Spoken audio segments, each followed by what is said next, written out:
26, 2023 special meeting of the Charleston County Board of Zoning and Appeals, also known as the BZA. The board members that will hear your case tonight are as follows. My name is William Ray. I'm your chair.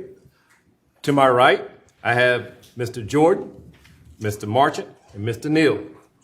To my left, I have Mr. Nelson, Mr. William, and Ms. Switzer Smalls. Staff members present tonight, Mr. Kevin Hughes is our attorney. He will be here shortly. I understand he's in the parking lot. But the staff members are Ms. Clark, Mr. Dowling, Mr. Evans, who I'm glad to see today, Ms. Milok, did I pronounce that correct? Melissa. Okay, close enough. And Ms. Working. And Mr. Hughes is coming in now. Because the meeting tonight is a fact-finding meeting, we're in compliance with the Freedom of Information Act and South Carolina Code 6-29-70. 15 days prior to this hearing, an announcement was printed in the Post and Courier. A sign was posted on or near the designated property, and a notice was mailed to the applicant or the applicant's representative, to the property owners within 300 feet of the property, and to the parties in interest. Persons, organizations, news media have also requested declaration of our meeting and have also been notified. Board, the Board of Zoning Appeals is a quasi-judicial body that has final decision-making authority on appeals of zoning-related administrative decisions, special exceptions, and variances. Tonight, we're holding a special BZA public hearing to review 3 special exception requests for an extension of the amortization period for a non-conforming short rental property. Our purpose tonight is for interested parties to be heard in order to assist this board in gathering pertinent evidence for each case.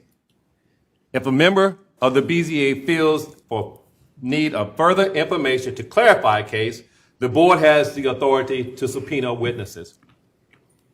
It is understood that the rules of your neighborhood or your subdivisions are binding, and we can take no other action to negate their jurisdiction over your property. In addition to your testimony, our board has been presented written testimony and information by staff from the applicant or the applicant's agent for each case. This information is now considered to be evidence and is entered into this body for permanent record. It is also assumed to be complete, true, and accurate. In addition, we have been presented data assembled by staff for the purpose of clarifying the location, the application's effect on surrounding properties. Our board is empowered to approve with conditions, or deny special exception requests. The BZA has the final decision, and the decision will be mailed within 10 working days of the public hearing. It will be mailed, certified mail to the applicants, and U.S. mail to neighbors and the community interests on the list. If an applicant's request is approved, the applicant should contact the Charleston County Zoning and Planning Department staff to discuss the next steps in the process. However, if the application request is disapproved and the applicant wishes to appeal the decision of this board concerning the case, an appeal must be addressed to the circuit court. South Carolina Code 6-29-820 states that the appeal must be filed by the applicant within 30 days after the decision of this board has been mailed to them. Failure to file an appeal within the time limit deprives this court of the jurisdiction to hear the matter. Because this is a quasi-judicial body, everything said in this meeting must be complete, true, and accurate. All of the information provided to the BZA is considered evidence. This board may certify contempt of circuit court if false statements are made either in writing or orally. Each person who wishes to speak to this board will be sworn in by the BZA secretary before providing testimony or evidence. In order to expedite this procedure, those wishing to speak to this board I ask that you please stand as a group, and Ms. Workin will administer the oath. Please stand and raise your right hand. I will say the oath and you will say, I do. I swear to tell the truth and nothing but the truth. I do. Thank you. Thank you, Ms. Workin. At this time, Mr. Downey will give a brief presentation regarding the purpose of tonight's meeting. And then each case will be called by number, and staff will present facts that are pertinent to each case, limited to 5 minutes. I will then call the applicant, and the applicant will state his or her name and the current address for record, presenting testimony that's pertinent to the case, limited to 5 minutes. I would then ask those who speaking in support or in opposition of the case, and they will follow the same procedure for identifying themselves, and then they are limited to 2 minutes. The applicant will then have a chance to reply to any opposition, limited to 2 minutes. And then the BZA will make a motion to close the case to the public.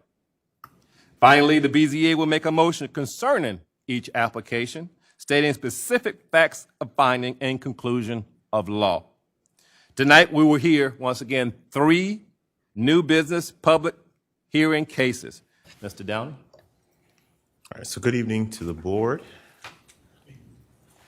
So the Charleston County Zoning and Land Regulations Ordinance, Chapter 6.8.5, the amortization of the legal nonconforming at short-term rental property states that the South Carolina Local Government Comprehensive Planning Enabling Act of 1994, as amended, the Planning Act authorizes local governments to determine a nonconformity by specifying the period or periods in which the nonconforming is required to cease or be brought into compliance pursuant to South Carolina Code 6-29-730 that was adopted in 2007.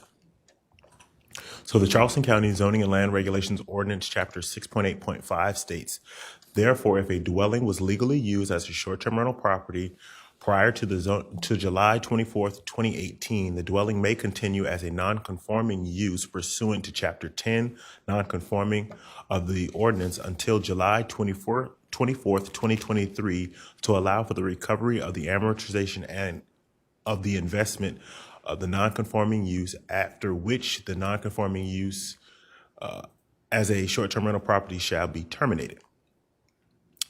During the amortization period, all non-conforming short-term rental properties must comply with all of the requirements of this article as reasonably possible, including but not limited to the making of an application for a short-term rental permit.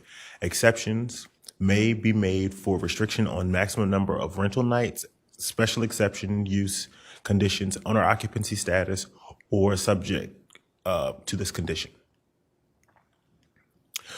So not less than 60 days before the end of the amortization period, the owner of the dwelling may request a special exception to the amortization period. All requests must be made to the Board of Zoning Appeals in writing, and all decisions shall be subject to provisions of Article 3.6 of the Zoning and Land Regulations Ordinance, except for Articles 3.6.1 and Article 3.6.5. So the Board of Zoning Appeals may grant an extension of that time to the amortization period if the owner of the non-conforming short-term rental property proves that he is unable to recoup his investment in such property by the conclusion of the amortization period. So critical findings: in determining whether to grant an extension of the amortization period for a non-conforming short-term rental, and in determining the appropriate length of such an extension, the Board of Zoning Appeals shall consider factors A through M. The Board of Zoning Appeals shall receive and consider evidence presented by the applicant, and shall make findings of the amortization period in establishing in a reasonable view of the evidence and the criteria set forth above. All right. So that was a lot of fanciness for the timeline in which we're going to go over. So in the beginning of the fall of 2015, planning staff worked with the legal department to identify how to best address short-term rental uses based on the zoning and land regulations ordinance in effect at the time, and it was determined that short-term rentals were not regulated through the ZLDR, and the only way to regulate them was to adopt an ordinance. So in February of 2016, February 8th, 2016, the Planning Commission meeting, staff presented information regarding short-term rental uses and the fact that the ZLDR currently did not regulate such uses, and asked the commission for direction. At that meeting, the commission established a short-term rental committee to investigate this issue further together with staff. So on October 23rd, 2017, a draft of the proposed short-term rental regulations ordinance was presented along with a fee schedule for short-term rentals. The draft included 4 categories for short-term rentals with standards and limitations and operating requirements.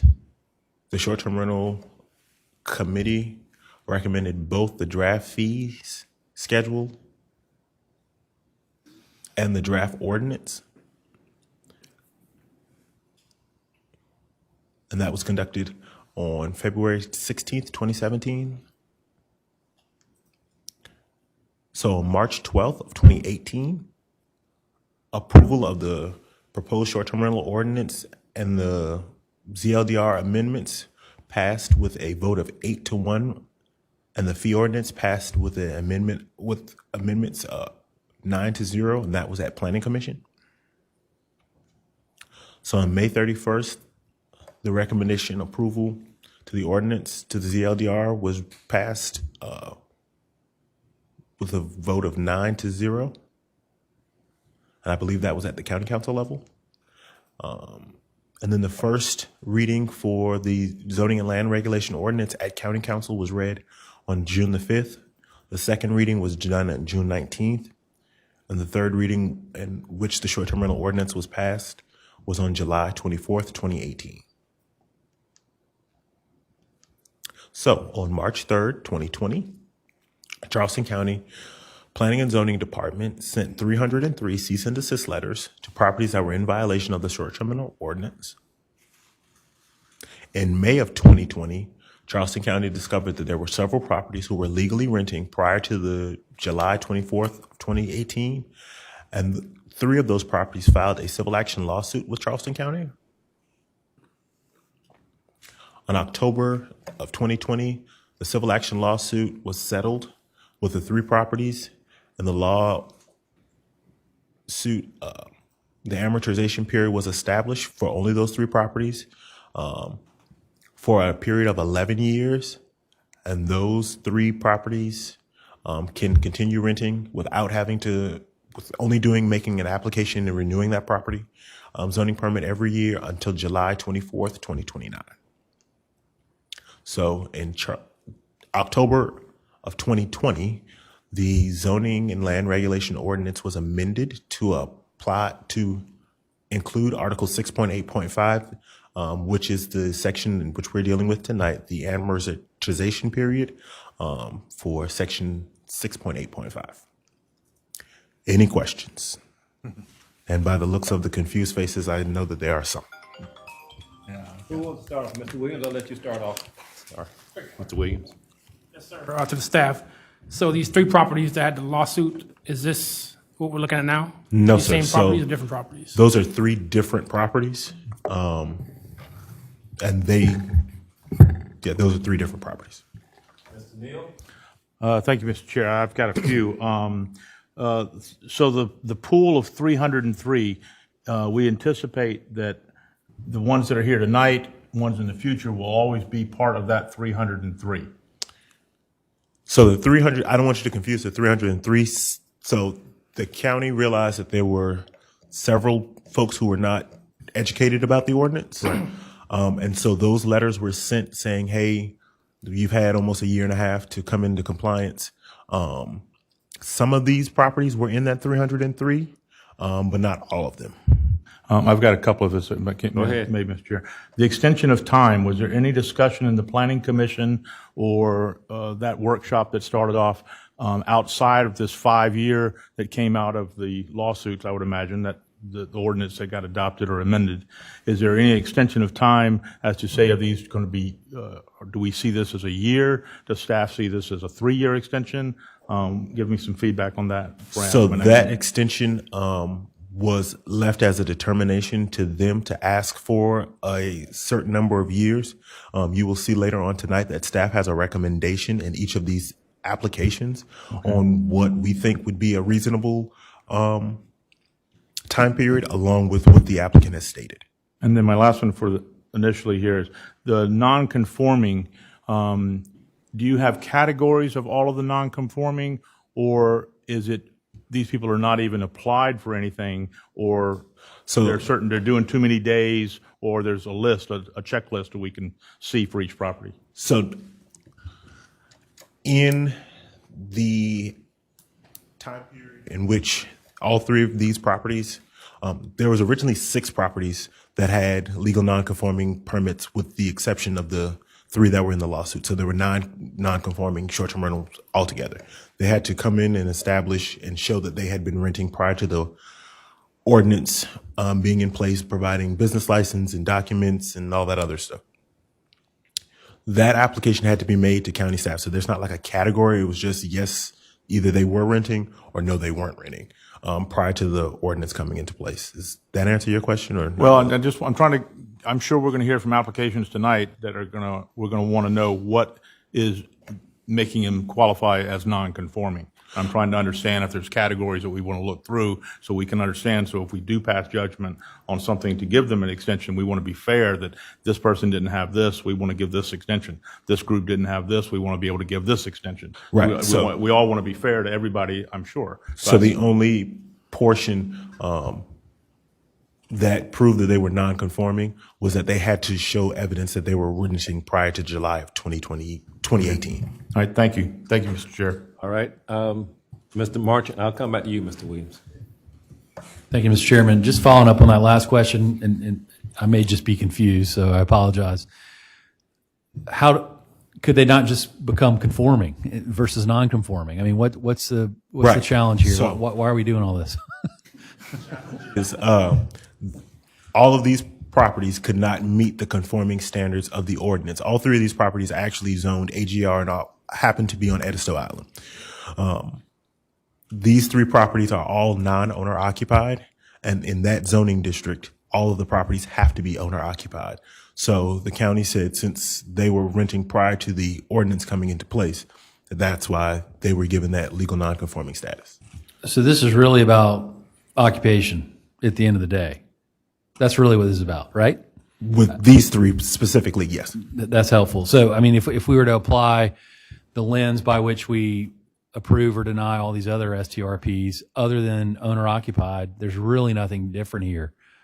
That and the investment, the recouping of the investment Understand. portion. Yep. Okay. Thank you. Okay, Mr. Williams. Well, my other question is a quick question. What's the difference between the cases, these 3 cases that went to court versus the cases here, these individuals? So these 3 cases, the 3 cases that went to court are separate because they were in a civil action lawsuit with the county. And so their lawsuit determines how they can operate going forward. These 3 are a part of the ordinance that was adopted to target the other properties that we realized were in the county that could not meet the conforming standards. And so we're giving them the opportunity to recoup their investment and then be conforming for a time period before the end of that period is over. Any other board members with questions? Thank you. Mr. Down? You want to go ahead and you're going to introduce the first case? I can. Very good. For our first case we have tonight, it's case BZA 0523-00672. Mr. Down. So the applicant, property owner, Ms. Jennifer Quattlebaum of Quattlebaum Esterling Properties LLC is requesting a special exception for the extension of the amortization period for non-conforming short-term rentals at 589 Four Deck Lane, TMS number 023-1500029 on Edisto Island in Charleston County.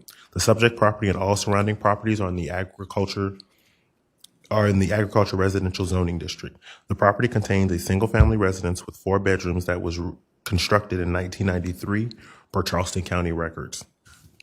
The applicant would like to rent 4 bedrooms in the single-family residence.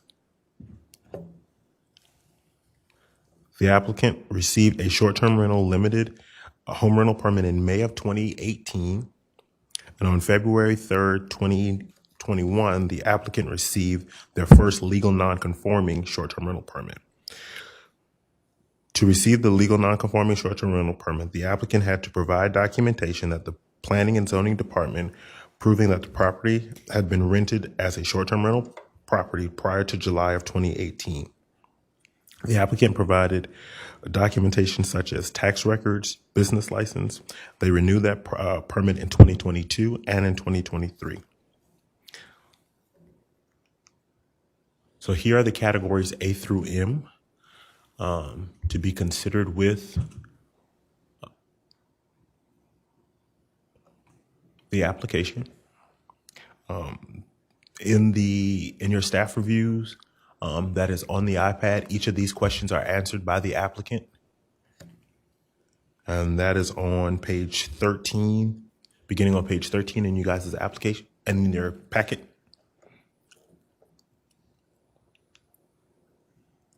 And that is the definition again and the different things we went over with the legal non-conforming short-term rental permits.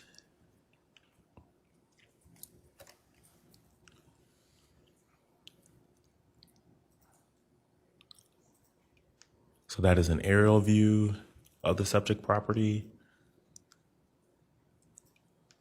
and a zoomed out aerial view of the subject property.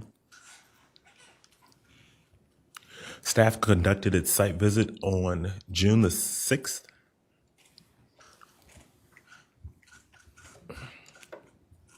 And that is a single family resident and the parking.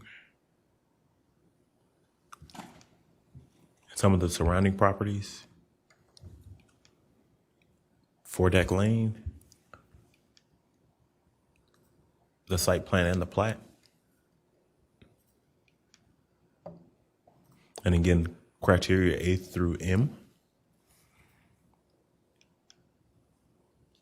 So the Board of Zoning Appeals actions.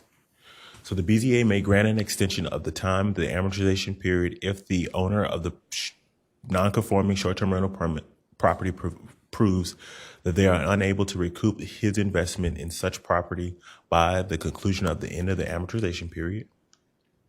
In determining whether to grant an extension of the amortization period for the non-conforming short-term rental property, and in determining the appropriate length of such an extension, the Board of Zoning Appeals should consider factors A through M. The BZA shall receive and consider evidence presented by the applicant and shall make the finding of the amortization period it's established is reasonable in view of the evidence and the criteria set forth A through M. The BZA may approve with conditions or deny this case based on the findings of fact. In the event that the board decides to grant the extension of the amortization period, the board should consider the following recommendations by staff. The use shall comply with all requirements of Article 6.8. The extension period shall expire on July 24th, 2029. And the property owner shall be responsible for ensuring that the tenants comply with the Charleston County noise ordinance. Any further questions?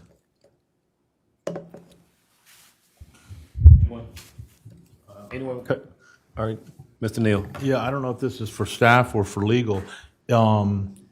If we were to make a extension or motion for approval of the extension, and let's say it's just like this with staff comments for 5 years, could we put in there a trigger if they got noise ordinances and came back before the board or before somewhere that would invalidate the extension for that long of a period? So, Mr. Neal, that would be covered in require in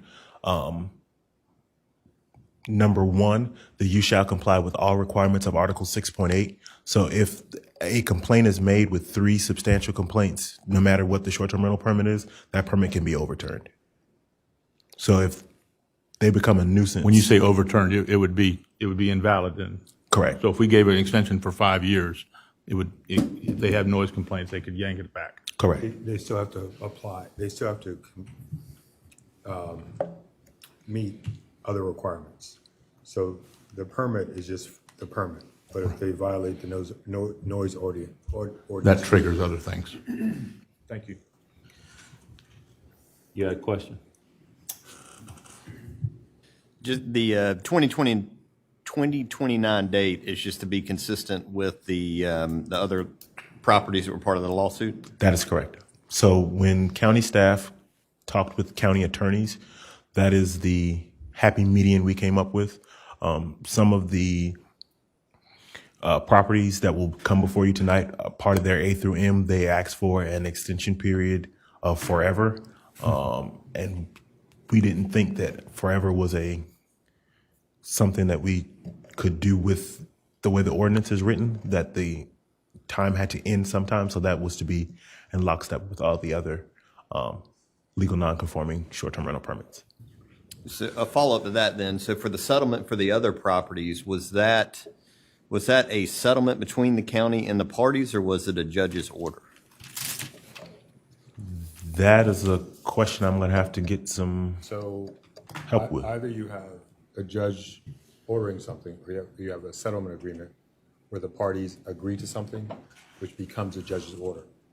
So if it's a settlement agreement, the parties have negotiated it, and the judge signs off on it. So if it's a settlement agreement, the judge will accept what the parties have agreed to.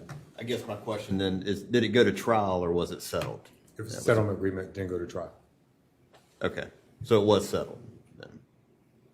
I don't know the history of this, but I'm telling you, if there's a settlement agreement, it wasn't trial. Right, okay, So yes, it was settled. okay, thank you. Mr. Marchant? Thank you, Mr. Chairman. Mr. Downey, the extension of time, whether requested by the party or parties in this case, and or set by staff, is it reasonably within the expectation of meeting the amortization schedule? Yes, sir. So y'all have done the math on it. It all calculates. We trust that. Is that correct? Yes, sir. Okay. So in perpetuity would make no sense just for the fact of that, correct? The way the ordinance is written, Yeah. yes, in perpetuity would not make sense. Okay. Anyone else with a question for staff? Thank you, sir. At this time, is the applicant present? All right, please come forward, state your name and address for the record, and please tell us why we should approve your application. You might want to bring that mic down so that it's closer. There you go. We want to hear what you got to say. My name is Jennifer Quattlebaum. Good afternoon. Good afternoon. I am at 589 Fort Eck Lane. And what was those? Tell are us the why two we main should things, approve right? your application. Yes, Okay. ma'am. Before I tell you why I'd like you to approve the application, I would like to thank Josh and Jenny.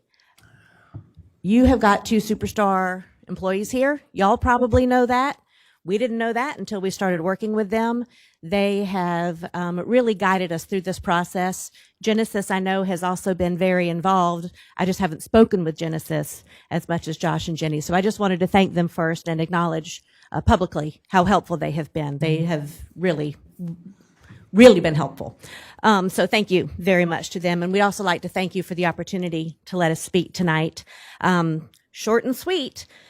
We would like to be able to continue as a rental. It was built, our house was built in the 90s, and it's been rented since then, since it was built in the 90s. We wouldn't have been able to purchase it if we couldn't rent it. We count on the rental income to help pay the mortgage, taxes, and insurance. And with that being said, if the amortization period were to extend beyond 2029, which I think you said was a happy medium, we would certainly not be sad, but We understand that that's what you guys decided on, and that's it. Thank you very much for your consideration. Whoa, okay, that was quick. You didn't want it to be that quick.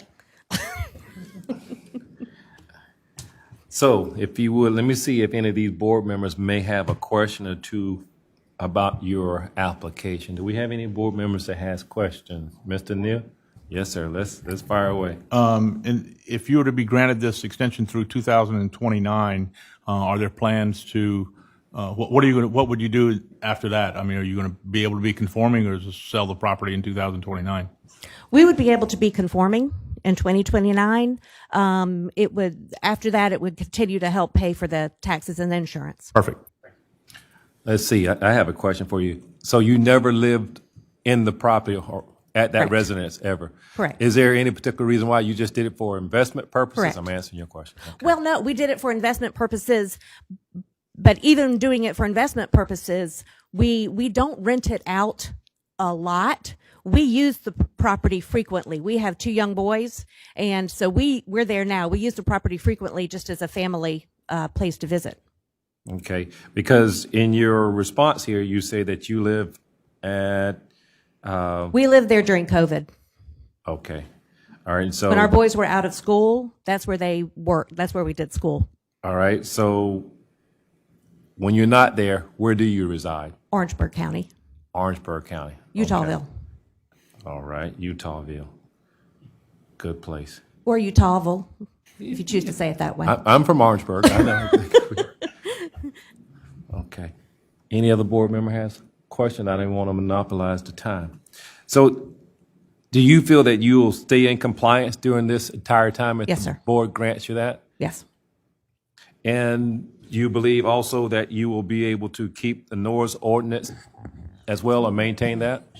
I will tell you right now that my 2 boys are 14 and 15 years old, and the only noise that our neighbors hear are noises from me yelling at my children to be quiet.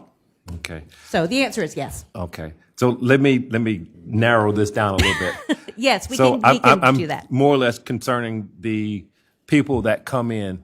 Do you have? Oh, absolutely. Yes, yes, yes. I'm sorry. Yes. Okay. They will conform. And you have a good working Apologies. relationship with your neighbors? Yes.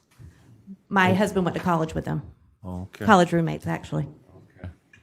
A through M, you've had a chance, you've made some responses here. Do you want to add anything No. to that?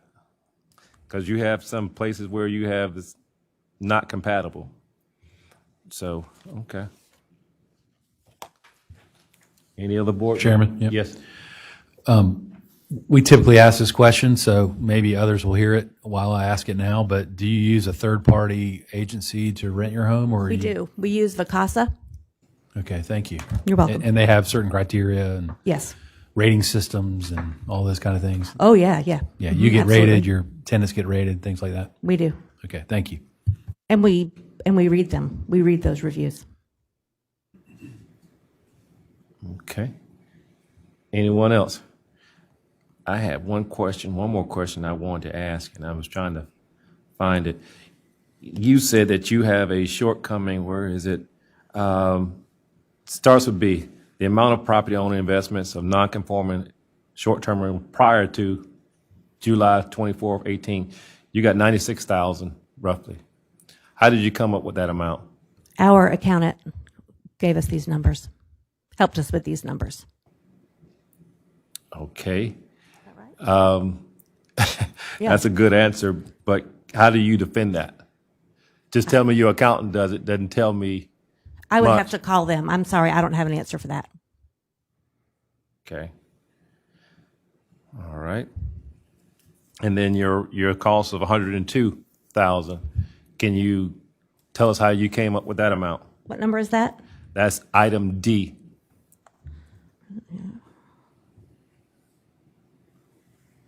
I apologize. I can't give you that. I can't tell you that. We relied on our accountants to give us these numbers.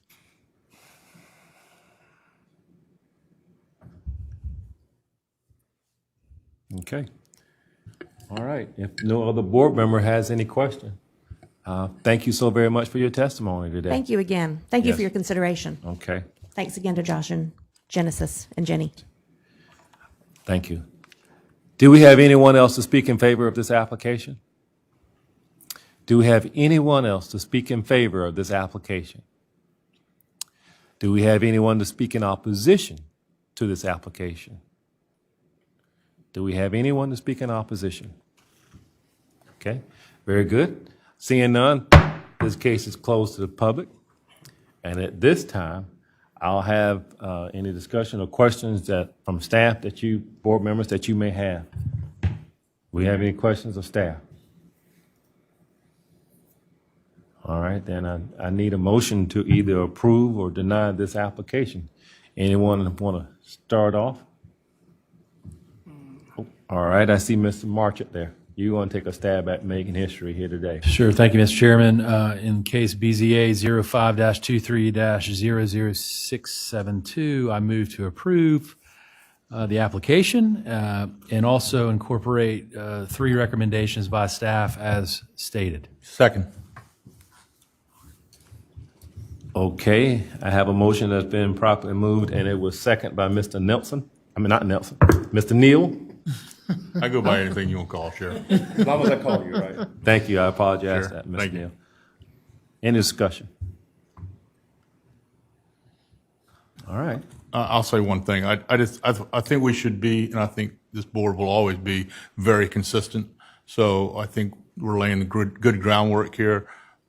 Staff has already said about the non-conforming issues. If there are outside issues like noise and things like that, those will be handled at the staff level. There's nobody here against it. It puts them in line with the other suits that were out there. It makes it all real easy. So I think we're just moving the deadline to 2029, and then at that point, they'll have real decisions to make. So that's why I'm going to support it. And give them a chance to be in compliance and stay in compliance. Sir. My only observation here is it looks like we're giving her another year extra beyond what she approved, beyond what she's asking for, right? She asked for 5 years, so we're saying 29, so that's 6 years, right? What it looks like. That would be correct. That's just my observation. She asked for an extension till July of 2028, so July of 2029 would be another year, and it would be consistent with the other. According to the motion. Okay. Any more discussion? Good eye. So, all those in favor, please indicate by saying aye and raising your right hand. Aye. I think that's, any opposed? None is unanimous. Ms. Quarterbum, congratulations. Your application has been approved. You will be getting information from staff within the next 10 working days, letting you know any information that you need to have, okay? Thank you so very much. Okay, let me go to the next one. Our next case is case BZA 05-23-00673. And Mr. Downing will take that one and run with it as well. All right. So the applicant, BZA 05-23-00673, the applicant and property owner, Andrew Bell, represented by Daniel Suma, is requesting a special exception for the extension of the amortization period for a non-conforming short-term rental property at 8961 Sandy Creek Road, TMS number 024-000019 on Edisto Island in Charleston County. The subject property and all surrounding properties are located in the agriculture residential zoning district. The property contains a single-family residence with 5 bedrooms that was constructed in 1965 per Charleston County records. The applicant would like to rent 4 bedrooms in the single-family residence. On June 9th, 2022, the applicant received this first legal non-conforming short-term rental permit. They received the legal non-conforming permit for the applicant had to provide documentation to the Planning and Zoning Department proving that the property had been used as a short-term rental prior to July 24th, 2018. The applicant provided documentation such as tax records and business license, and they renewed the permit again in 2023.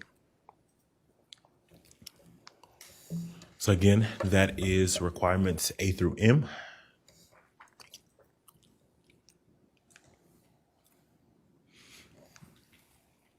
That is the subject property. an aerial view, and a zoomed out aerial view. Staff conducted its site visit on June 6, 2023. The subject property and the parking, Sandy Creek Road,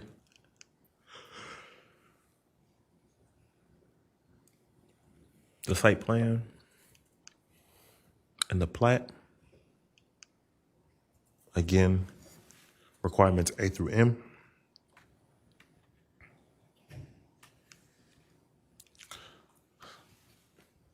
So the Board of Zoning Appeals actions, the BZA may grant an extension of the time of the amortization period if the owner of the non-conforming short-term rental property proves that they are unable to recoup his investment in such property by the conclusion of the amortization period. In determining whether the granting of the extension of the amortization period for a non-conforming STRP and determining the appropriate length of such extension, the board should consider factors A through M. The BZA shall receive and consider evidence presented by the applicant and shall make the findings that the amortization period is established, is reasonable in view and of the evidence and criteria set forth through A through M. The BZA may approve with conditions, or deny BZA case based on the finding of fact. In the event that the board decides to grant the extension, the board should consider the following recommendations by staff.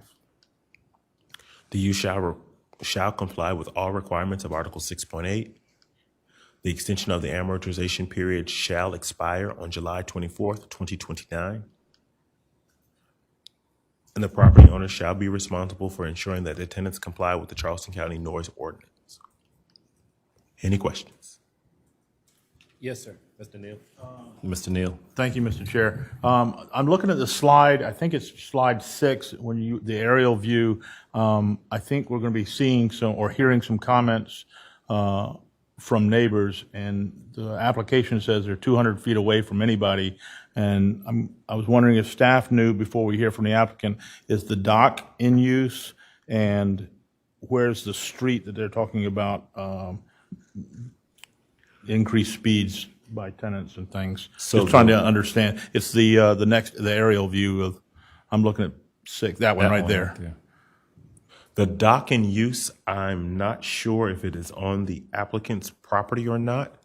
I'm sure we'll get a lot of information from that. That will be a question for the applicant. And then I am not sure on how many feet they are away from. No, that's fine. This seemed to be the one that we could zero in on with questions. I'll hold my questions for the applicant, Mr. Chair. Thank you, sir. Anyone else have a question for staff? Thank you, sir. Is the applicant present?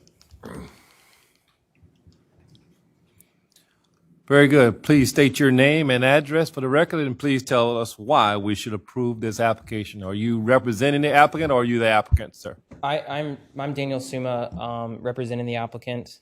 I think I would like to say a few things, and I'd like him to say a few. I think he wants to say a few things as well. He's also here with his son. I didn't know how the board wanted to organize that.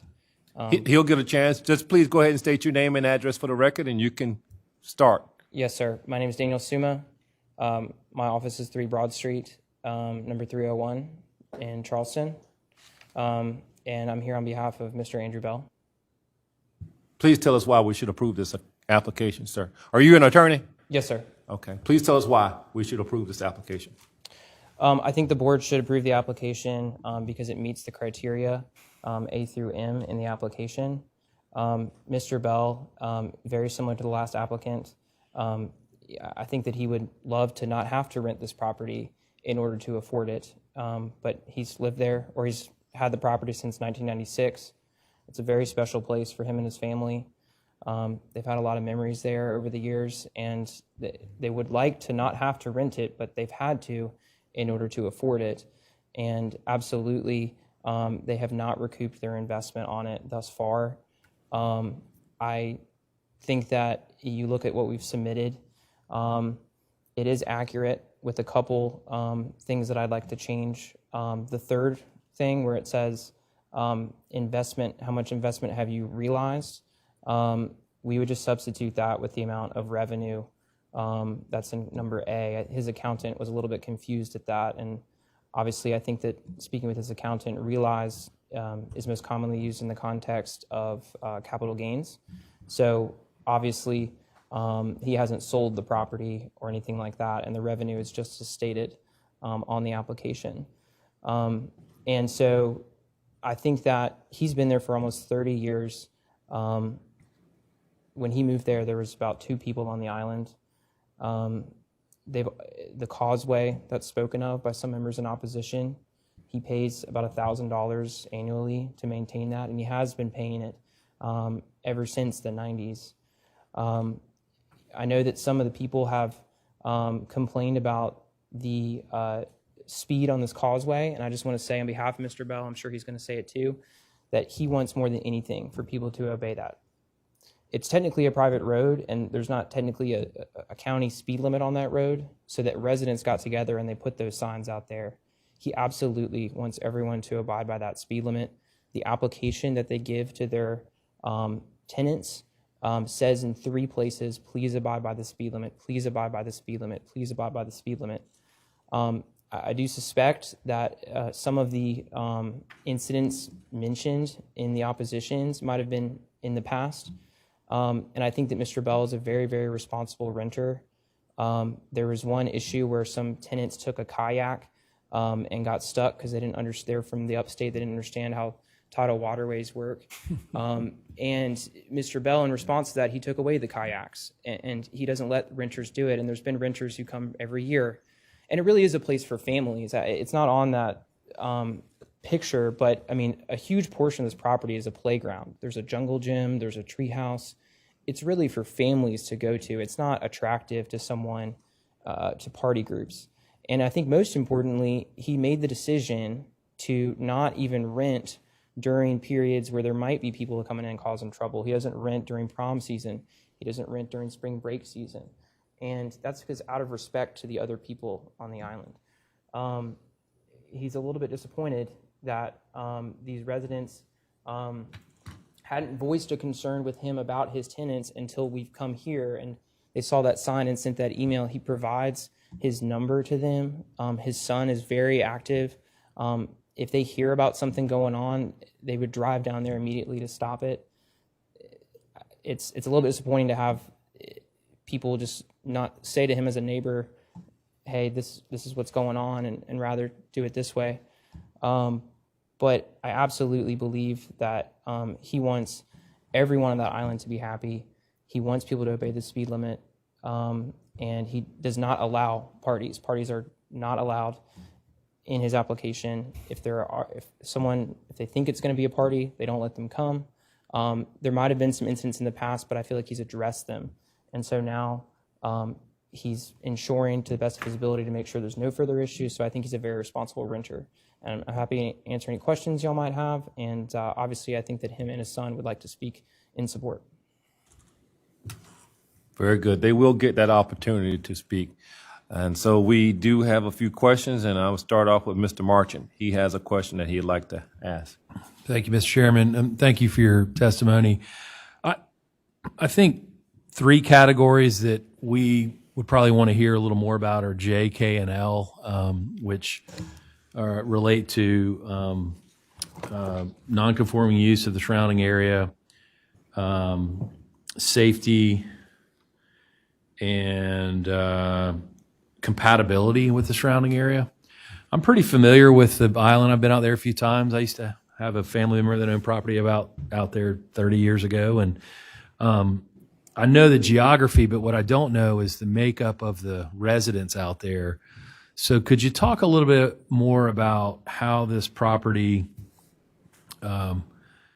is like other properties in the area as it relates to renters or folks that live there or folks that have second homes there, to give us a better sense of, is this like other properties or is this not like other properties? Well, I think in a certain, well, physically, I think it's extremely similar. You can see on the plat listing that they're all similarly shaped. There's almost a big loop in that little nook where Mr. Bell's property is. They all have long extensions. They all have docks. There was a question earlier about the dock. It's actually not in use. I'm speaking more in terms of use, not character, like use. Yes, sir. I don't believe that most of the people on the island are full-time residents. I saw the comments in opposition. I think only one said that they were full-time residents. Some of them are admittedly not.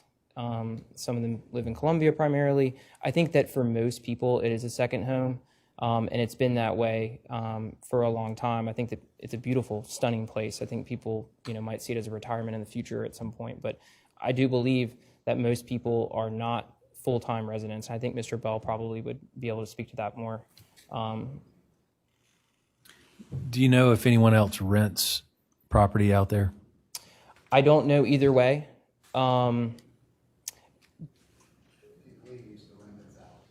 Okay. He can He'll get a chance. Yeah, he can. I don't know either way, and I wish I would have taken the opportunity to find that out if I knew it was going to be important. But I don't know either way. I certainly don't think that anything on the record says it either way. Thank you. Anyone else? Ms. Smalls? No, just, it looks like there may be four. It looks like there are 4 of the 10 residences that live there. Okay. You're asking. Well, I think Mr. Bell may want to have an opportunity to speak. Would I be correct in saying that? Okay. Yeah. Wait, hold on, Mr. Bell, just one moment. Just one moment, please. Do we have any other board members that have a question? Quick Or question. Mr. Suma? How you doing? Do you know if the applicant has lived there in the past on that property? I think they spend a good portion of the year there. I don't think it's ever been his primary residence. But the main purpose of this house is for his family. I think that, I'll say this, it's generally been rented 60 days out of the year, 65, right? Out of respect to the neighbors. So I think that tells you a lot about who's there most of the time. I will ask you if you would just pick the mic up just a little bit so we can hear you clearly. Thank you. Mr. Marchant. Thank you, Mr. Chairman. Similar question to last applicant, which is, do you use a third-party management company to rent the house? And if so, how are the ratings been, et cetera?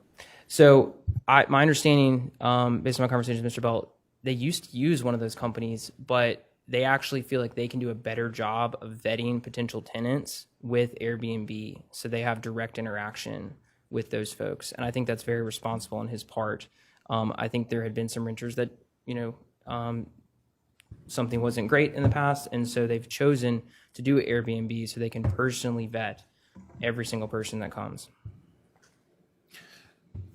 Answers your question. So let me ask this.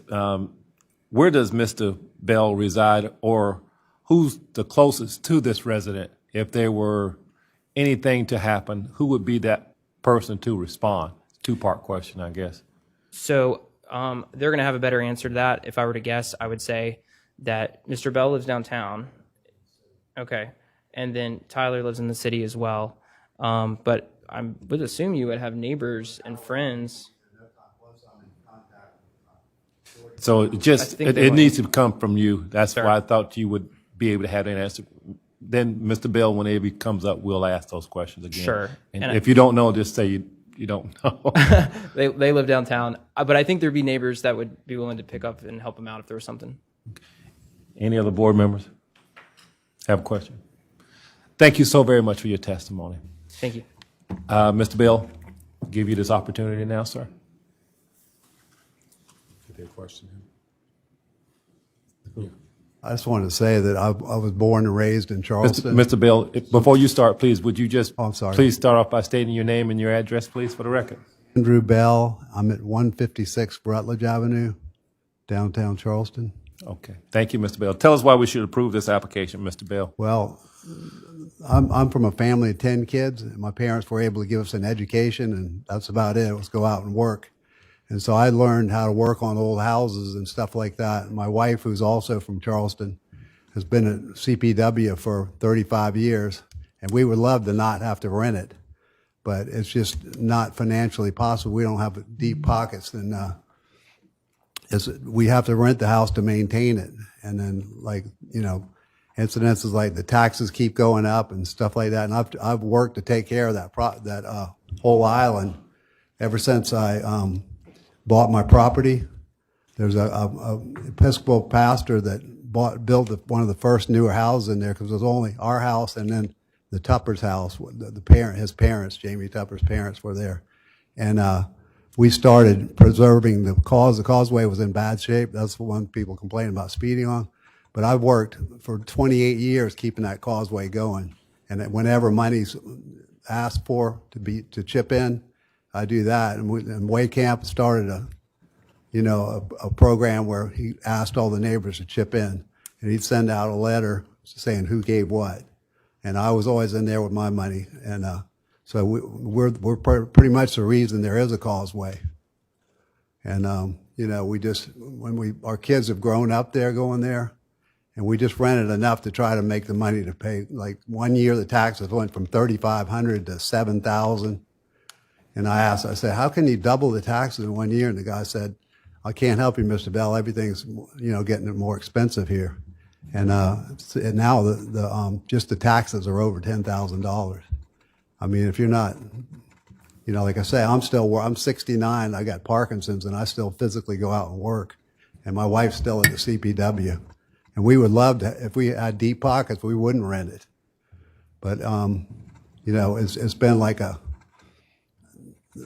place where my family has history, and we love it, and we take care of it, and we care about the neighbors, and I've never refused to help anybody. And, the instances on the causeway that people talk about have happened to us too. You go around the corner and somebody's going too fast, so UPS guys, now that more people are on the island, there's more traffic, like UPS and FedEx and all that.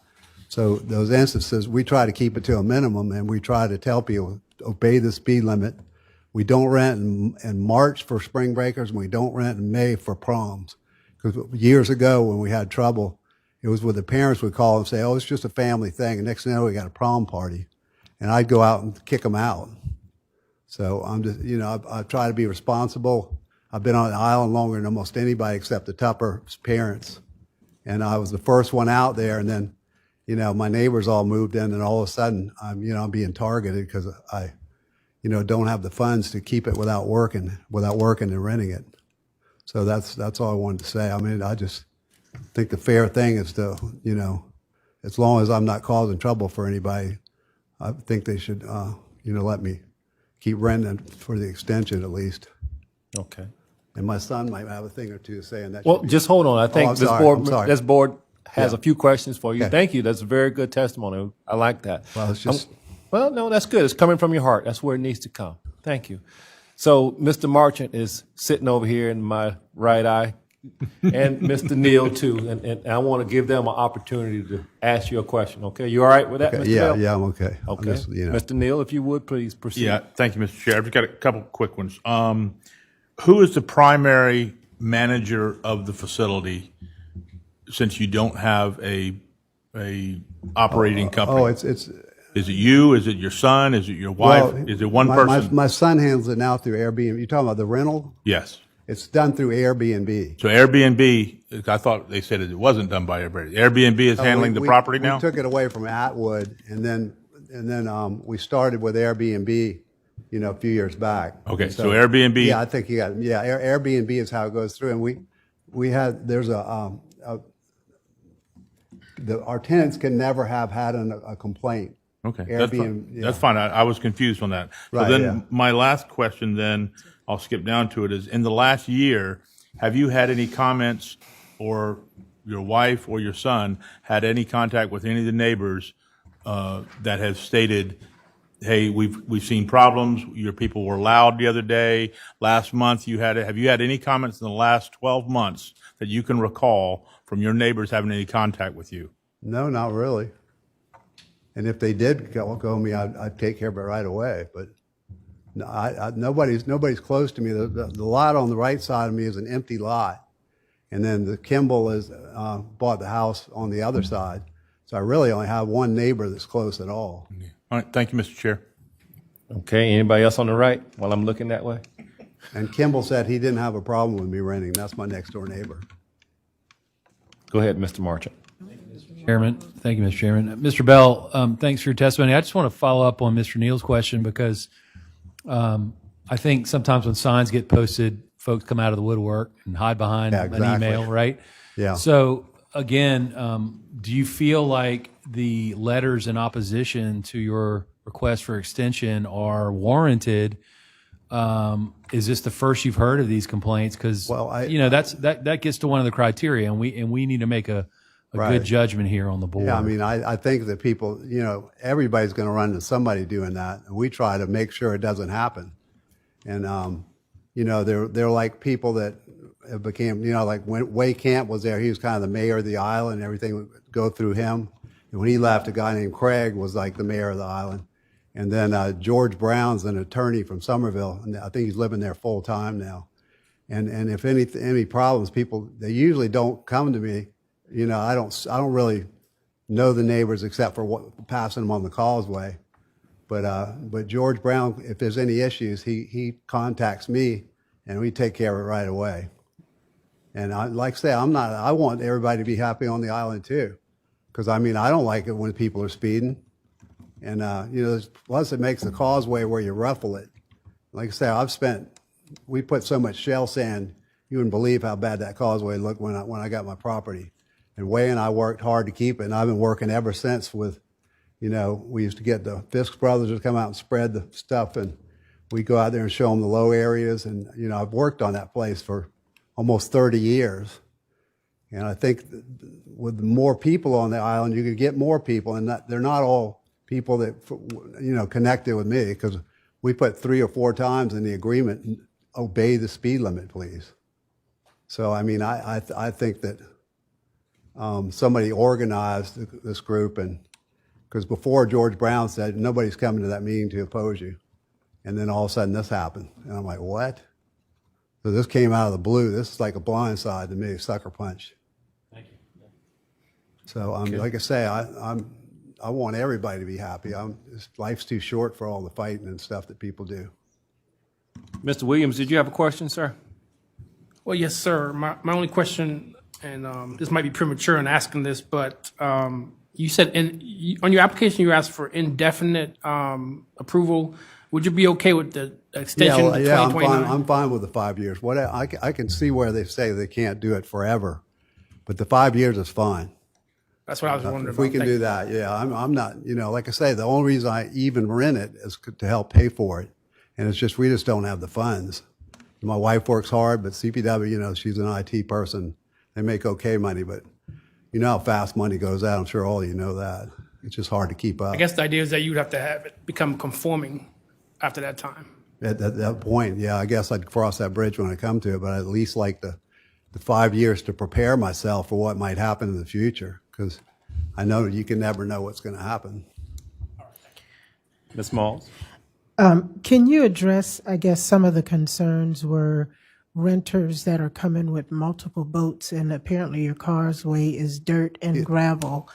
And do you have any restrictions for that? How do you handle that? I guess that's part of the concern about the wear and tear. The wear and tear, that's a causeway. There wouldn't be a causeway if we didn't work on it. It would have been, once that water cuts through, OCRM won't let you put it back. And that's why I've worked so hard to maintain that the whole time. And I've only got one group that brings maybe 4 small boats, Union Lutheran Church outside of Columbia. There's a group of fishermen that go to Union Lutheran Church, and they're the only ones that I've seen that have multiple boats. Nobody's got more than 1 or 2. And most of our renters don't even have a boat, period. So most of them do not have a boat. Okay. I just had a question I just wanted to throw out at you. I know Edisto Island is a beautiful place, but then downtown Charleston is as well. And you said that you reside on Rutledge Street, which is a very high demand area. Right, but not when I got my house, they were trying to get rid of it, and so I'm not any kind of Charleston blue blood for sure. Well, that brings me to this question: why not live on Edisto Island. At some point, I might want to, because downtown's getting crazy and people speed down Rutledge Avenue. I mean, you know, But the thing I like about Edisto, it's still a small town island. I mean, it's small, you know, it's the last of the small town beaches. Okay. There's nothing like the Edisto on the East Coast anymore. Yeah, that would probably help you on your taxes as well. But can you tell me how that you guys came up with the computations for item D? Not item D, item C, excuse me.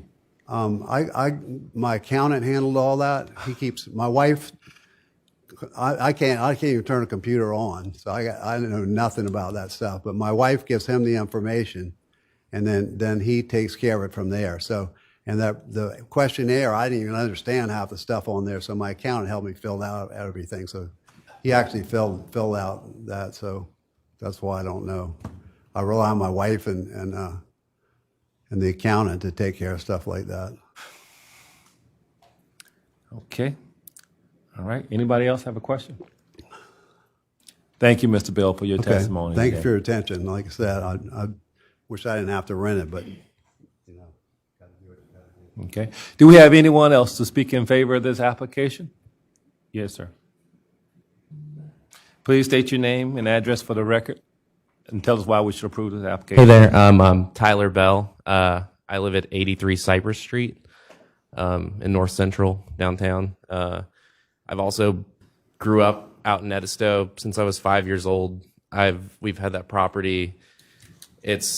I can't even tell you, like, we spent Easter out there. Like, he would used to like make Easter egg hunts and stuff for us, and just like built a playground that looked like it was out of Disney World. Like, the place is so super special to us, and you know, and I'm pretty much running all of my dad's stuff at this point because he's dealing with Parkinson's disease. And I run the Airbnb personally. I know there was a question about who runs and whether Airbnb handles it. No, I personally message every tenant, and the day that they arrive, I send a message, and the first message is, do not disobey the speed limit. We want that as well. I want that because, again, I've watched the causeway deteriorate. It's deteriorated more and more the more people have moved out there. That is something that, like most of these people that are complaining, I used to play on their lots when it was woods. You know, I grew up in like running around that island, and it's just one of those things where, you know, you wish that it wasn't the case. Like he said, I mean, we'd rather spend all year out there. And last year I did live out there for 8 months when I was like doing a bunch of work to my house and had to leave. And the only reason they don't reside out there is that my mom still works for CWS at this point, and they would love to live out there, and it's a beautiful property, and we've spent like all of my childhood out there, and like he's always done everything he could for every neighbor growing up out there, like the Tuppers, like when his elderly parents lived there, he used to go over to their house and he would board up the windows for storms and stuff just out of the goodness of his heart. And, you know, really seeing that Jamie Tupper was one of the complaints. Like, I remember my dad telling me that whenever they would give them, you know, the list of who paid what on the causeway, Way Camp always made a point to put a big 0 next to Jamie's name. And I mean, it just seems unfair that we could spend, if you do the math, $28,000 personally on this causeway, and we are on the point, so we get the most damage from the changing of the river and everything. You know, we have a bulkhead on one side and we have marsh on the other, so it's a lot to maintain as well. And for the question about the boats, most of the people on the island own boats. So this, you know, this traffic concern, I'm concerned about it too, and I just want my island back to what it was when I was a kid. And I know that's not realistic or feasible, so I don't expect that. And all I really expect is just, if a neighbor has a problem, I would just ask that they call and tell me or him that they have a problem, and we absolutely would take care of it. We're very reasonable. Like, I've never had an interaction with anybody that's been nasty, which also kind of makes this feel a little bit underhanded, if you might say, because if it was said to my face or his face or my mom, like, we absolutely would want it taken care of. Like, I don't want anybody disrespecting anybody. If they do, I would be anxiously driving out there in an instant. We also have, because we've been there so long, we have several contacts on the island that are closer that we've had to send to boot people and stuff like that. And one is the handyman that we've used out there for 30 years who lives no more than 5 minutes from the property. So I think that we've done everything we can to be as, up and up as possible. And, I really appreciate y'all's time and concern. And I can also understand the concerns of the people living out there. Most of them knew it was a short-term rental when they bought their properties. I just feel as if there's precedence for it. We were kind of blindsided by this. He didn't understand really any of the verbiage of that there was going to be a cutoff. So this whole thing has just blindsided us, and we haven't been able to prepare. Or, if we had known that, we probably would have rented more to make up that money so that we could afford to stop renting the place, because that's always been the ultimate goal.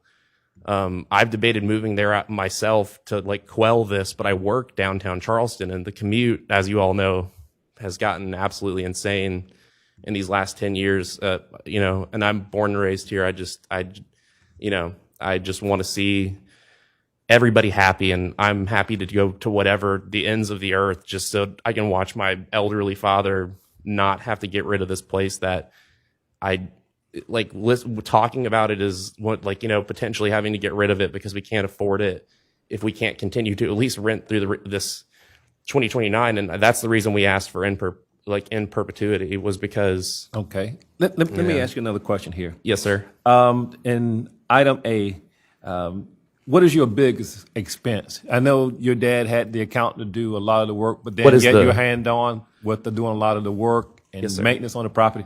What do you feel is your largest expense on this property? I mean, honestly, it's mostly we've always contributed to the causeway, and that's not a ton of money a year, but then there's the taxes, and then there's the upkeep. For instance, like I said, we're on an area that's incredibly turbulent with the river. We're at the bend.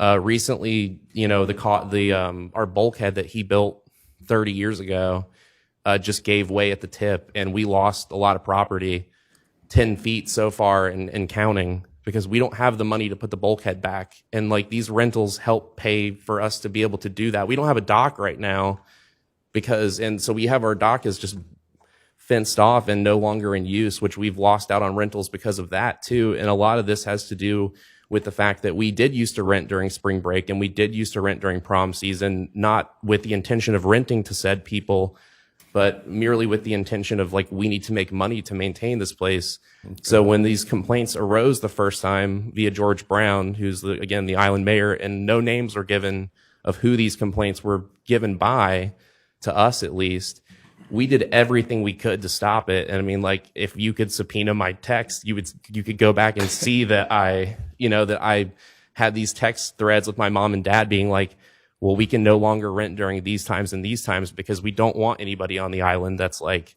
me help partying or. Good answer, Mr. Bell. Let me help you one last time. Absolutely. Do you have 4th of July is quickly approaching? I'm sorry. Yes. 4th of July. It's not, and it's not booked because we don't have a dock right now. Wow. Okay. But it was booked and it was canceled because we don't have a dock and we don't have the funds to redo the dock at the moment. And it's just.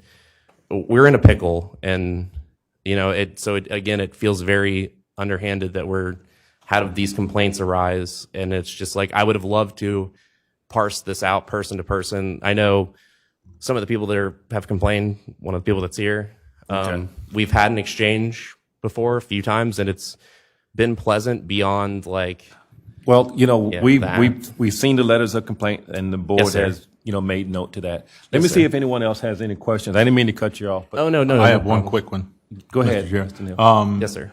On the Airbnb website, or how you're posting this, yes, sir. Are there rules and regulations that are specific to this property about noise ordinance, about speeding, any of the things that we've seen that are being raised? Is it clearly stated in the contract for rental or the So it's stated in 3 different places, and I'm sorry to interrupt you, but it's stated in 3 different places. It's stated when they click it, it's in the first thing, it's in the description, and then it's also written there out in the rules, and then it's also sent in a message the day of personally.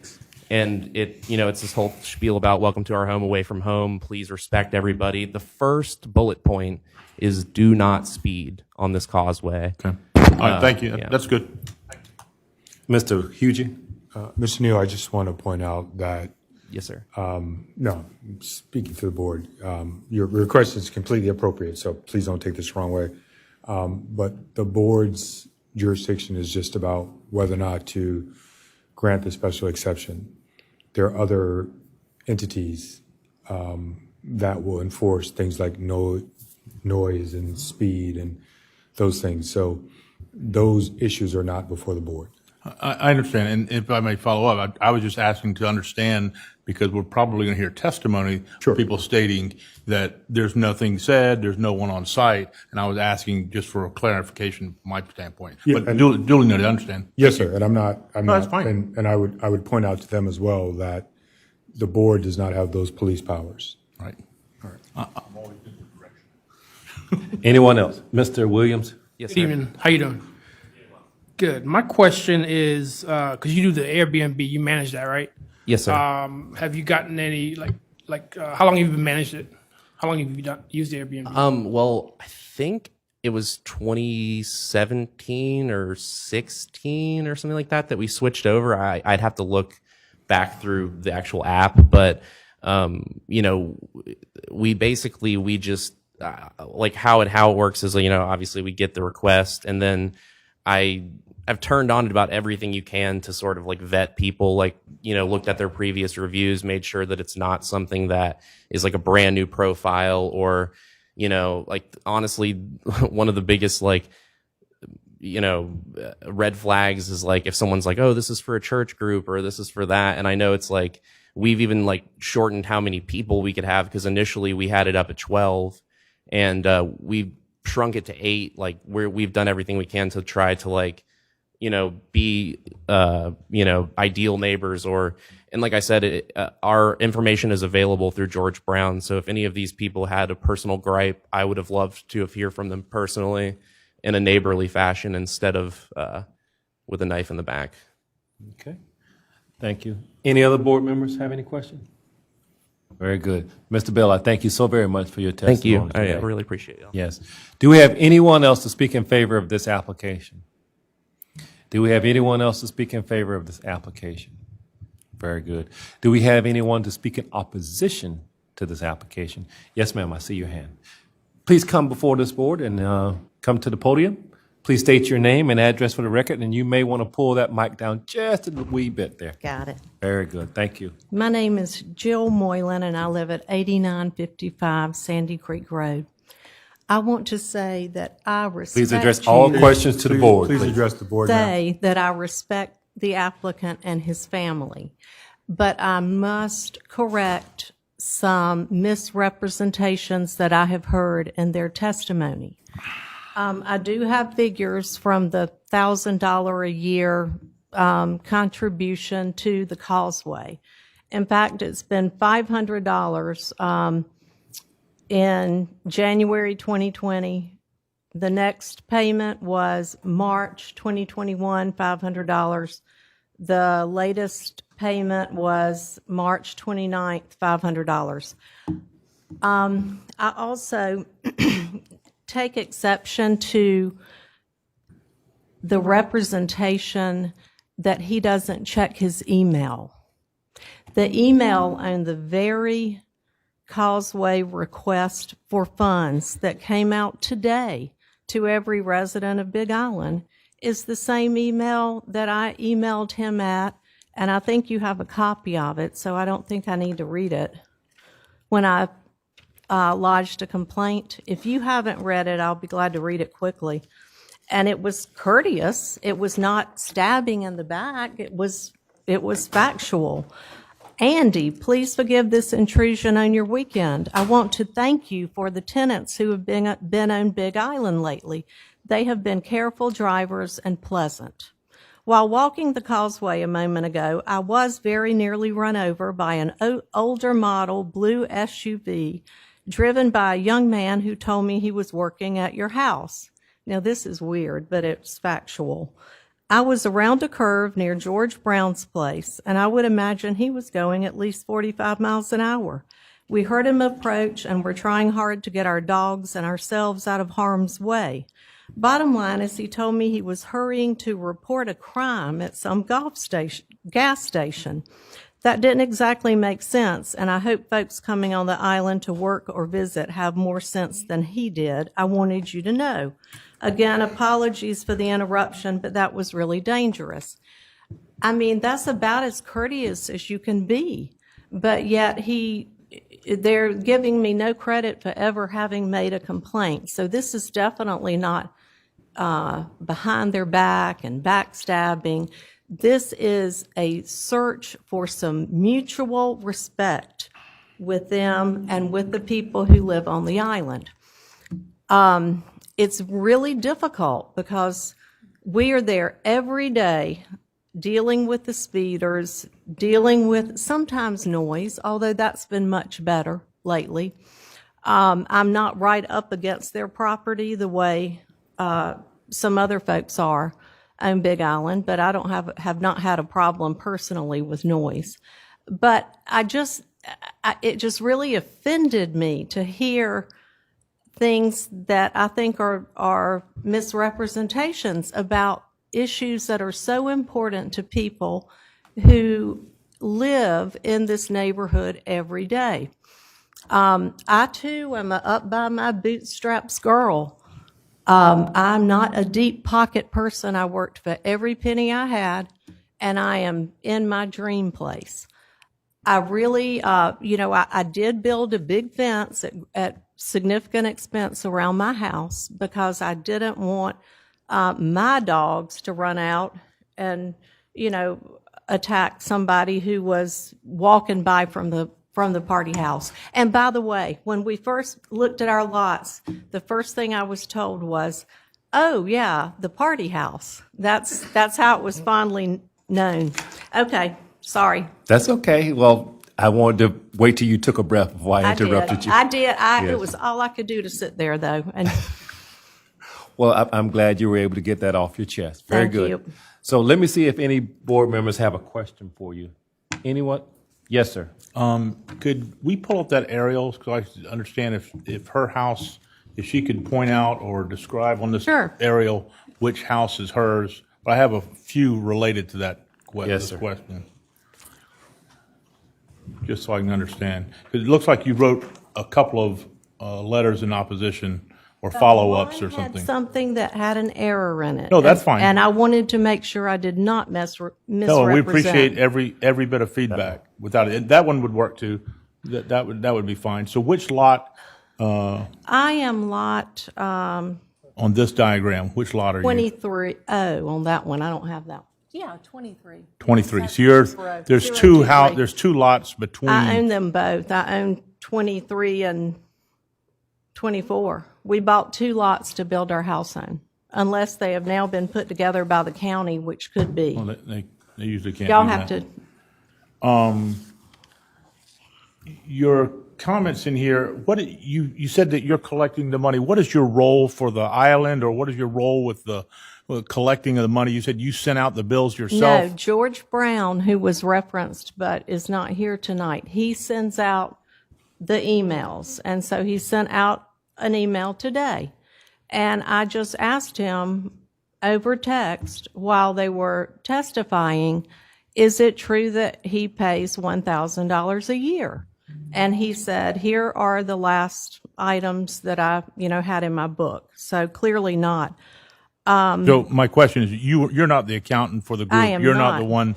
It's just I am this not. is what you heard somebody else say. Well, yes. That type of thing. And then my last question is, I'm just interested because it was in your signature line of your email. You are a real estate broker or I am. a residential broker or just Residential. The bulk of my business is in Columbia. I started the company 35 years ago, but I also sell on Edisto now. And are you a property manager?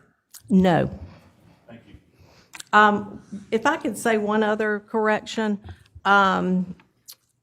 George Brown does indicate that July the 6th, 2022, 2022 was the last time he put a complaint in writing. So I would just ask the panel to please consider that we can certainly say there are complaints that have come from the neighbors. And I think I know more than y'all wanted to read, and I apologize for that, but I did want to, I said at the end of the day, I'm going to feel like I did everything I can do to make sure that what was once remote can be a great home for everybody. I would like nothing more than for Tyler to have this house in his family and keep it in his family. I just need to have a little respect. And then the hard part is the accountability. I don't know how the accountability can be managed from the county. I get it if it's noise, but how can we have accountability on a private road? Okay. Thank you. So we do have our ways when we get complaints. We launched the county, the board there, the staff, they do come out and investigate. And so, but our best eyes and ears are our neighbors and our friends that live within our communities, okay? I have another question over here for you from Ms. Switzer Smalls. Yes, ma'am. Yes. Now, when you purchased your property, you were aware that this particular home was a rental, correct? Yes, I was. Okay. It was notorious. It was the first thing people said to me was, "Oh, that's where the party house is." So you were aware that existed. But I didn't live there until my house was built. And actually, I lived only part-time there. It was a weekend house. And we lived in Columbia until COVID hit. And then we made it our permanent home and sold our home there. And that's when I realized, walking that causeway every day, the dangers that go beyond just noise.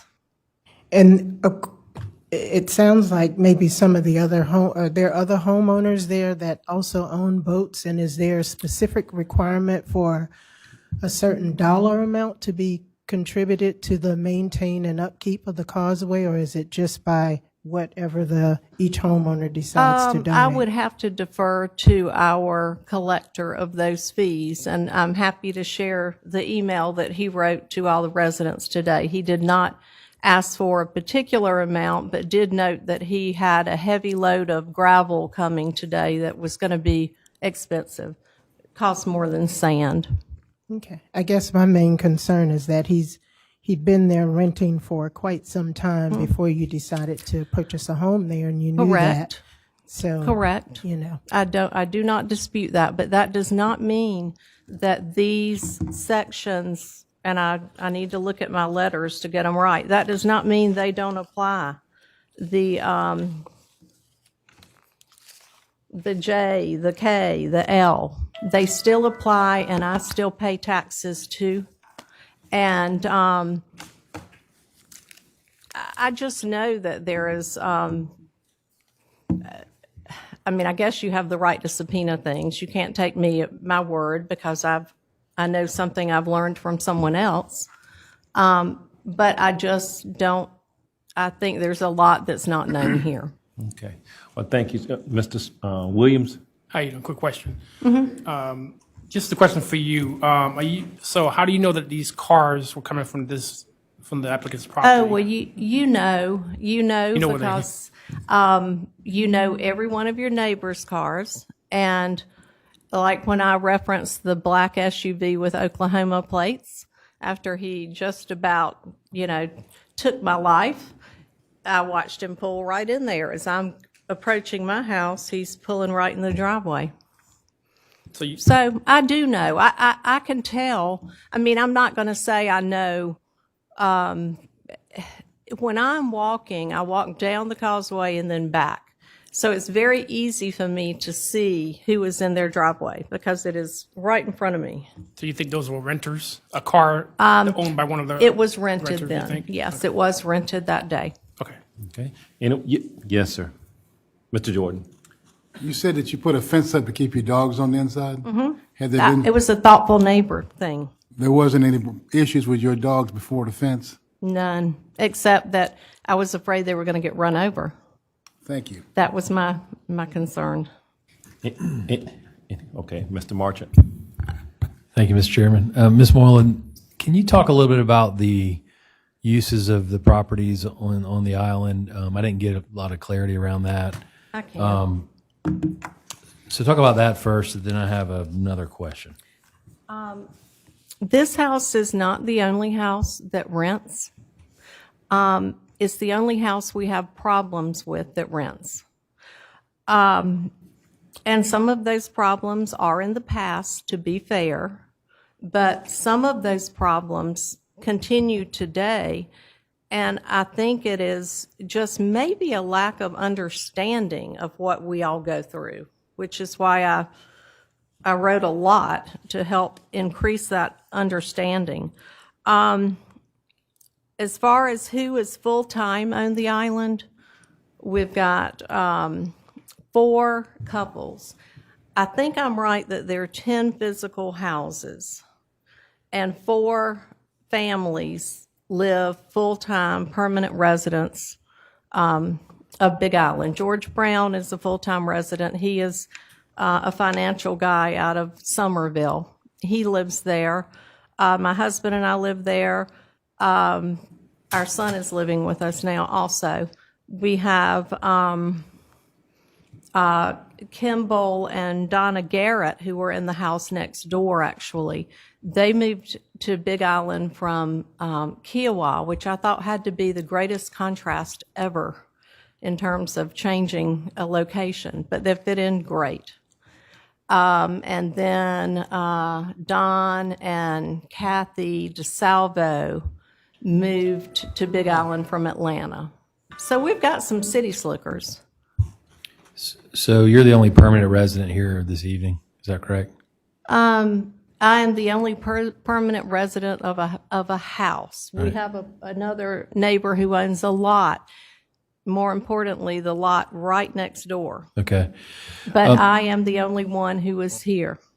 So can you talk a little bit more about the complaints? Because one of the things that I like to consider as a member of the board is kind of reasonable expectations and reasonable Right. compliance, especially as it relates to renters. But talk a little bit about how often y'all have complained. When has anyone ever complained to the county, which has the greatest way to solve these problems? No, I Has have anybody not. ever called the police? Has I've any? never done that. Okay, thank you. And it would seem, that would seem kind of rotten to me to do that. But I get it. It's an option that we have not exercised. Okay. What? Because it would take them so long to get there, I guess, you know. But Well, but they found their way with the kayak incident. well, we thank you so very much for your testimony tonight. Thank you. Thank you so You're very kind. much. I appreciate your consideration. Yes, ma'am. Do we have anyone else to speak it? Yes, ma'am. Please come forward. Please state your name and address for the record, please. Hi, good evening. My name's Amy Anabanet.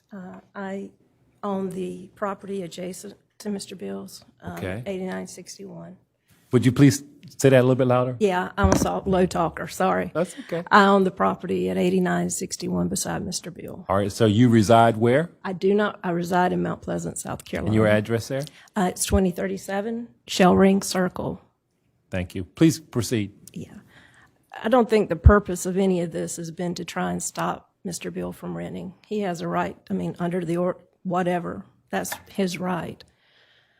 But when I received the application that Mr. Bill presented, I felt like it was an opportunity to discuss some concerns that I have and to state some opinions that may be different from what I saw in the application. Andy and I, when I bought the property, or when we bought the property, my husband and I, there was discussions about people trespassing on the property. Andy even told me that in the past, before we bought the property, renters would come out there with their RVs, set up shop on the property we now own, and just, it was great times and all this. It was addressed to Andy that that was not going to be accepted by us. To Andy's defense, he even said, I'll put up a keep out sign. And he did. One keep out sign. I have subsequently put up numerous signs for no trespassing. One of the biggest concerns about trespassing, we do have a dock on the property. There's rickrack along the creek there. If somebody trespasses and falls in, does anything. We also have, just renters coming, pets, whatever it is, coming over. I've had them come out on the dock with me. I do go out to the property, not as much over the past year and a half, but during COVID, we lived at Edisto, and actually we're out there quite a bit. I fish out there, and I enjoy the property. And I hope at one time, and we are planning to put up a privacy fence just to help try and mitigate trespassing, because I know signs don't do a lot. I've been told, I have not witnessed, I'm not out there a lot, especially over the past, like I said, year and a half or so. I have been told, so it's, person to person, that renters still do come over on the property to fish. What do you do other than put up a privacy fence, which I'm trying? There's also concerns about the noise, and that had been talked to with Andy as well when we bought the property. In his defense, I have not spoken to Andy or complained about anything to Andy. I don't think I ever complained, as far as we just had discussions. And one of the concerns, and we talked about it, is the large parties. We did know when we bought the property that it was the party house. That's how we even had friends of ours tell us, oh, you're buying the lot that's beside the party house. We knew, But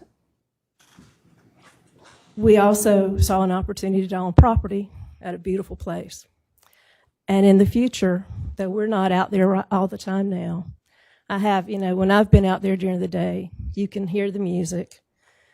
There's a volleyball court. There's a playground. I mean, if you're a family or if you're a party group and you want to have a good time, it is great. But they're out there and there's noise, which is to be expected. I can only imagine what it is at night. And at some time in the future, we do hope to have something on the property that's, whether a house, somewhere for us to go. There are concerns. The biggest concern is the any ongoing situations. Okay. Mr. Bill has done things to try and help. But this is the time we felt, or I felt, to just voice concerns and get them on the record. Concerns that have been talked with Mr. Bill.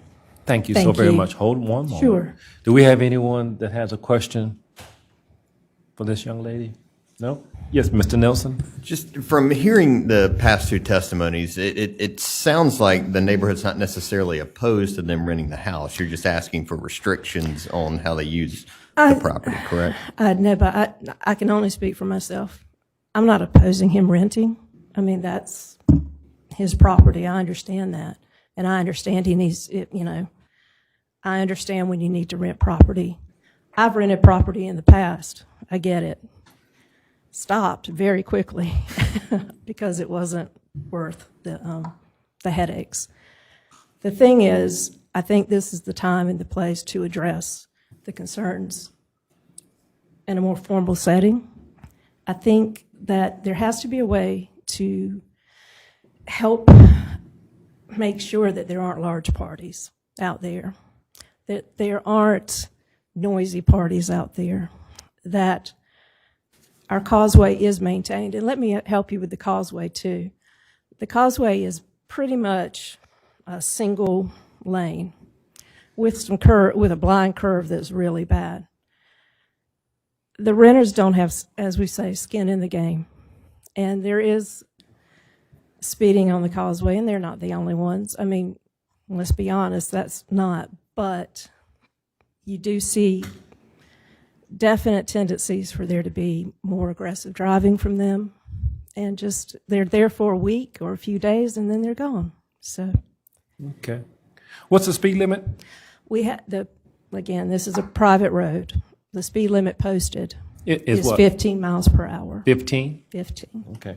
Anyone else have a question? Did that answer your question, Mr. Nelson? Thank you so very much for your testimony. Thank you very much, and best. Do we have anyone else to speak in opposition of this case? Do we have anyone else to speak in opposition? Very good. Now that gives you the right of rebuttal, limited to 2 minutes. So, Mr. Bell, you could either have the applicant, you could come in, or you could have your representative come in to address the concerns that were brought up. Please, once again, state your name and address for the record. Thank you. Daniel Suma, on behalf of Mr. Bell. My office is 3 Broad 301 in Charleston. I think that board member Mr. Nelson is correct. It seems like a lot of the oppositions, people see it as an opportunity to voice their concerns. And again, the main concern, the speeding on the causeway, is shared by Mr. Bell. And actually, Miss Moylan, I thought, had a really good idea in her opposition, which was to take the license plates of people who want to bring their vehicles. I think that would give them accountability, people who are signing up to use this, and maybe convey the seriousness of that. And he's in full agreement to do that. I think we're all on the same side as far as keeping people from speeding on that causeway. And just encourage them if there's future issues to reach out to him or call the board or call the police. We really didn't know there's this much concern. Okay. Thank you. Any questions from the board? Yes, sir. Correction, don't call the board, you call the county. That's what I meant. Not calling me tonight. Is your client open, and I hope he is, and I'm putting you on the spot here. I think obviously a lot of eyes have been opened tonight. Communication has started more because of the county's efforts and the signs and stuff. But it sounds like there's some remedies that could happen. We can't tell you how to manage the property. We can only vote on the extension. But I know that there's a lot of thoughts in the room about probably helping have it a local designee as a quicker reaction point. And if you could help your clients come across with somebody that can get down there if there is a wild party, educate the neighborhood and have some conversation back and forth. We always like to hear that there's communication back and forth, and instead of being the first dialogue here, if they can call the county. But I think I go back to the managing of the house. It seems to be the efforts here. And if there's a little bit more stricter and tighter stuff going on, I think we'll have less issues in front of it. Is there any openness to that, or have you had any conversations with your client where you think that's possible? I haven't, but I'm guessing very much okay with that. Having a local designee to get out there sooner, I think, is part of it, if there's an issue. Yeah. Yes, sir. Thank you. Anyone else? Okay. Thank you so very much for your testimony and your rebuttal. Okay. At this time, this application is closed to the public.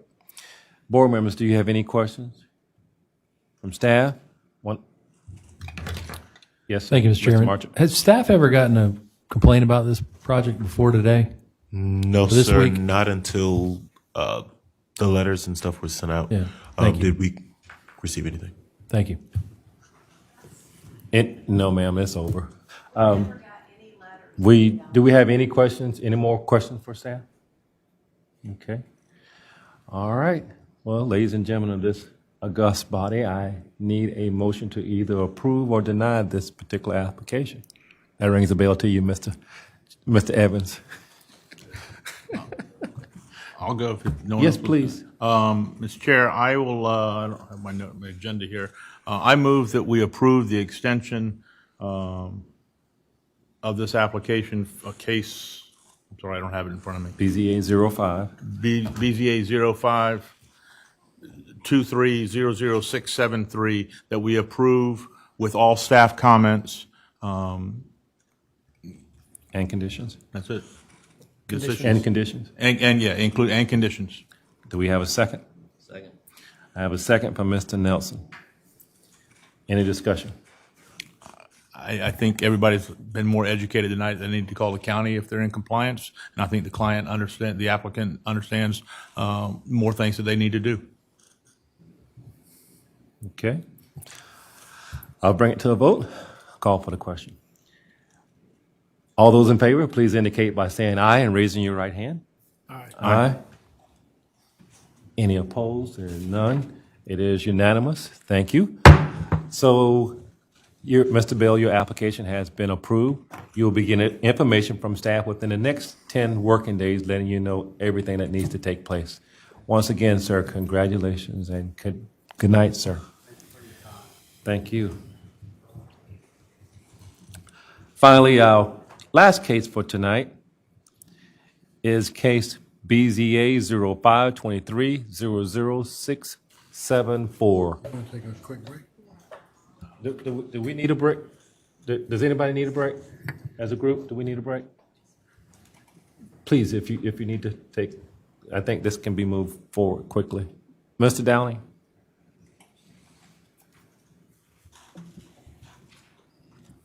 So last case, BZA 0523-00674. The applicant and property owner, Richard Grimble Jr., is requesting a special exception for the extension of the amortization period for a non-conforming short-term rental at 2141 Mega Point Road, TMS number 021-000061 on Edisto Island in Charleston County. The subject property and all surrounding properties are in the surrounding properties to the east are in the agriculture AGR zoning district. The adjacent properties to the north and south are located in the resource management zoning district. The property contains a 3 bedrooms that was constructed in 1987 per Charleston County records. The applicant would like to rent all 3 bedrooms in the single-family residence. On January 21st, 21, the applicant received the first legal non-conforming short-term rental permit. The applicant had to provide such documentation such as tax records and business license showing that the property had been used as a short-term rental prior to July of 2018. The applicant provided the documentation as such, and they renewed the permit in 2022 and 2023. So again, that is criteria A through M. That is the subject property.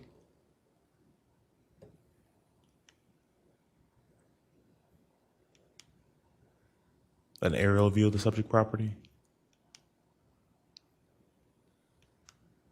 Staff conducted its site visit on the 9th of June. The single-family residence and the parking. Some of the surrounding properties.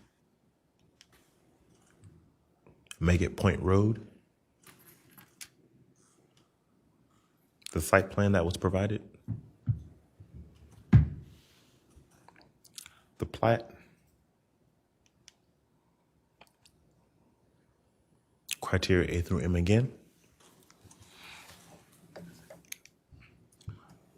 So the BZA may grant an extension of the time of the amortization period if the owner of the non-conforming use proves that they are unable to recoup his investment in such property by the conclusion of the amortization period. In determining whether to grant an extension of the amortization period for a non-conforming short-term rental property and determining the appropriate length of such an extension, the BZA shall consider factors A through M. The BZA shall receive and consider evidence presented by the applicant and shall make findings that the amortization is such established in reasonable view through evidence and criteria set forth through A through M. So the BZA may approve with conditions, or deny based on the BZA's finding of fact. And in the event that the board decides to consider the application, should consider approving the application, they should consider the following recommendations by staff. The use shall comply with all requirements of Article 6.8. The extension of the amortization period shall expire on July 24th, 2029. And the property owner shall be responsible for ensuring that the tenants comply with the Charleston County Noise Ordinance. Any questions? Any questions for staff? Thank you, sir. Is the applicant present? All right. Please state your name and address for the record and tell us why we should approve this application. Thank you. I'm Paige Grimble, 2141 Megget Point Road, Edisto, South Carolina, 29438. This is a family home. It was constructed, as you know, in 1987. The land was purchased in 83 by my husband's parents. It's been in our home, in our family for over 35 years. It's a marvelous place that we love. But in order to keep it up, we are renting it. It has fallen to me and my husband, which we're tickled about, but we also want to be able to hand it down to our children. At this point, just keeping up a house that was wonderfully built, but it's been 35 years and nothing's been done. And so now we're having to take care of all those things as well. So we also lived out there during COVID. Edisto's marvelous, and we're so grateful to have it. So we too would like to be able to recoup our expenses, which I have worked really hard to find. Okay. So. Okay, you're making it sweet and simple. Ms. Grimble, how many, I'm just out of curiosity, how many acres do you have that's actual buildable out there? That's a huge tract of land that your family has. Well, so it's interesting because I was going to bring that up just to point that out. I think that the way the computer drew that map out is wrong. We own the 4 acres that are the land. We don't own the marsh and that adjacent island. It is my understanding, and that the land we own is at the pie shape. If you'll go back to it, I can kind of point that out to you. And I questioned that when the property came to our hands, and we think it's just the way the new mapping system. You can go to the one that actually shows the aerial view with the land. Yes, okay, both of those. You can see where it's pointing to subject property, which is all the marshland and the little tiny piece of property, which is called J Island. It's my understanding that the entire island owns that part, and on our deed it says 4 acres. We're happy to encompass that other part as well, but we just didn't know. It's on our deed it says 4 acres, so I don't know how to move forward with that, but that's what we know. Okay. Let's see if any board member has a question for you at this time. Any board member has a question? Mr. Marchant? Who drew your site plan? I was did. kidding. He said it was okay to draw it, to hand draw it. That was the best I could do.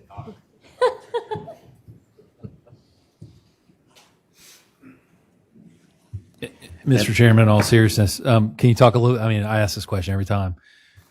You guys use Airbnb or VRBO or anything? Do you do it yourself? We use Tom Cap with Cap Lyons Realty, which has now been bought by Carolina One. Okay.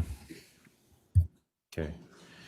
And just like I like to ask, can you tell us how you came up with the amount on D? Or did your accountant do it too? I got the help of my accountant, but for letter D, I have a whole folder. Wait a